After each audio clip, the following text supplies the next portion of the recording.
Ay, palakasan ng daliri. Alright, here's the routing ng ating Adeline Teflon steel braided brake hose, no? So, ito, yung setup na to kasi is ABS retain. So, front lang naman yung ginawa natin. So, ito yung Adeline 17.5 na master. So, stock routing tayo, no? Pati yung original brackets nung ZX4R ginamit din natin. Yan. Loop dito sa intake ng ABS motor. Then, out dito. Ayun, dun sa calipers. So, ito yung ilalim yan. Stock routing yan. Stock. Then, ito, dito ako nag-splitter. Same din sa stock. Ganyan din yung stock setup. Ganyan. So, overall, okay naman. Konting haba lang ng konti. Pero okay lang. Tolerable na tolerable. Yeah, i-bleed na lang natin to. Then, check natin yung response. Alright, so bleeding process na lang tayo. And napwesto na rin natin yung master. So in terms of clearance, okay naman. Hindi naman bangga. Okay yung angle nitong lever. So yan na, may brake fluid. Then syempre clean bottle tayo. Sponsored by Procari Sweat. Para at least ma-recycle natin yung new fluid. Hindi tayo nagsasayang, no? So bleed lang natin to. Ay, palakasan ng daliri.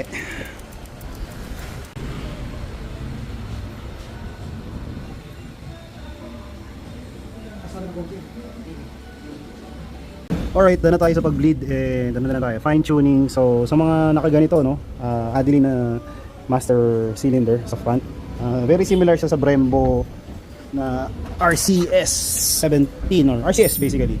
Fine tune lang tayo. Isa sa mga adjustments na pwede nyo gawin is yung torque to lever ratio. So maraming hindi nakakalam lalo sa Brembo. Usually sa Brembo rubber eh. Itong parang butas na yan. So meron yung adjustment screw dito.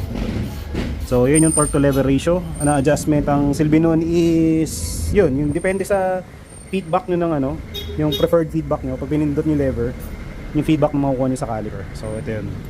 Dito yun. So sa mga RCS Corsa, makikita nyo may parang 18 o 20 na number. So ina-adjust nyo yun. Depende dun sa settings nyo. Kasi iba gusto ng less feel. Kasi gusto nila panggigilan, no? Panggigilan nila yan. Ito, adjust nyo to. Well, ito, isiset ko muna sa high feedback. Kasi nagtatrack si sir, no? So adjusted na to sa higher feedback. And then next adjustment na meron tong Adeline is yung lever reach. So pwede mo siyang layo o ilapit, depende sa iyong preference, gaano kahaba ang iyong fingers, no? So ito, sakto na to siguro. Pero madali na yan, tuturo ko na lang kay client yan. And then, syempre foldable yung kanyang mismong levers in case of an accident or a drop or crash, aangat to. Okay? So yan yung adjustment. Na-bleed na natin yung ating full front brake system with ABS retain. At chinek din natin, no leaks naman, no? So importante yan pag install kayo ng ABS brake system. After nyo bleed, always check yung mga banjo bolts, pati dito sa ABS motor kung may leak, no? Gamit kayo ng crush washer. Best kung bago yung mga crush washer nyo para at least may peace of mind kayo. So dito wala rin namang leaks dyan. Sa kabila wala naman. So yan, bubuhin na lang natin to ulit. Salpak natin tangke, na kabit naman natin lahat ng mga components dito sa loob. Alright, tapos na tayo dito sa installation ng ating Adeline na Brake Master 17.5. Na-adjust na rin natin yung settings and kinabitan din natin siya ng brake hose ABS retain, no? And check lang natin maigi kung may mga babangga pag pinump mo yung bike. Ganda ng suspension, no? Brought you by yan kay Pop Shack Attack, no? Sila yung nag-install nitong suspension na to. Dinala ni client doon. So yun, wala naman tayong nakikitang bangga dito sa clearance. Goods naman, kabila okay din, magabuhok. Pero pwede pa yung babaan. Pero ito yung preferred height ni client. And ayun yung routing natin. Sinunod natin yung stock routing, no? So yun, ito yung going sa caliper. Then magsisplit siya dun. Yan, going dyan. Ito yung split going sa kabilang caliper.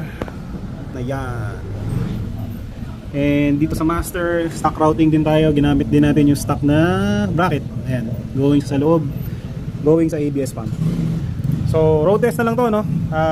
Check lang natin yung overall performance ng brakes, kung may kailangan consider, and check din kung may leaks na mangyayari. Pero sa static test okay naman, ha.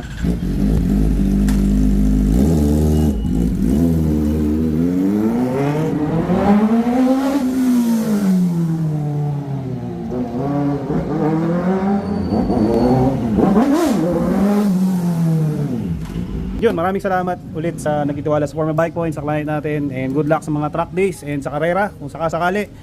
And sa mga interested sa ganitong product, you can always visit us dito sa Mandaluyong City or DM lang sa akin or sa page. Okay? Thank you.